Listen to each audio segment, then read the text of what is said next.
Wow, Dr. Hollingsworth, you got to quit giving me these easy questions.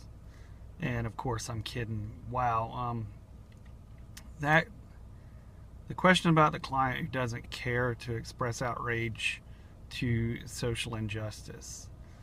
There's a lot to think about there.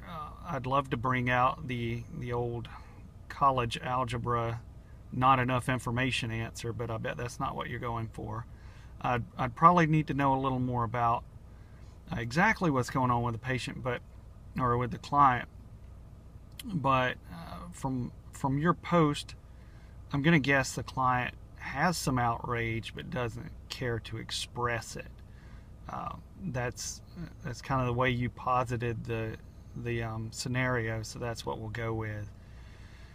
And that's really difficult. If I feel like there is outrage and that has something to do with why the client is in a room with me, at that point we may have to work on some expressions, possibly taking that outrage out of the box and working with it during sessions. And then, if it's the client's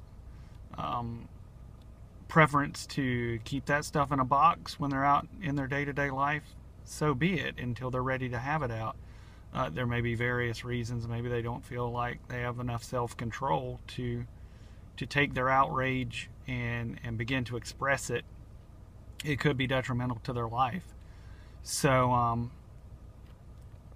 that is a very circular way to try to answer your question.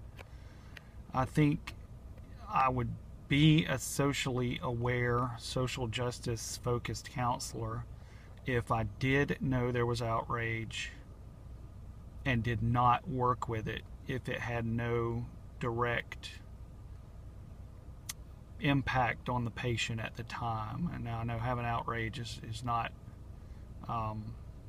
it's not good for wellness, but if that's not why the client's in there, I don't know that I would be within the do no harm realm if I said, hey, I see you got a bunch of outrage, let's take that out and work with it, because it could become a distraction to more pressing problems or more pressing needs. If the client was in and I happen to be a socially justified career counselor and I all of a sudden had them out with a picket sign because they felt like the wages of Walmart were unfair, well, I think I've probably taken the client in the wrong direction.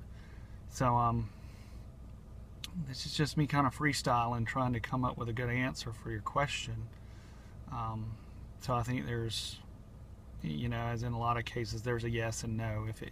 If it was having a direct impact on the client's life, or having even a minor impact, yet it was related to the reason I was working with a client, sure, I would bring it out and possibly help encourage this person to express their outrage.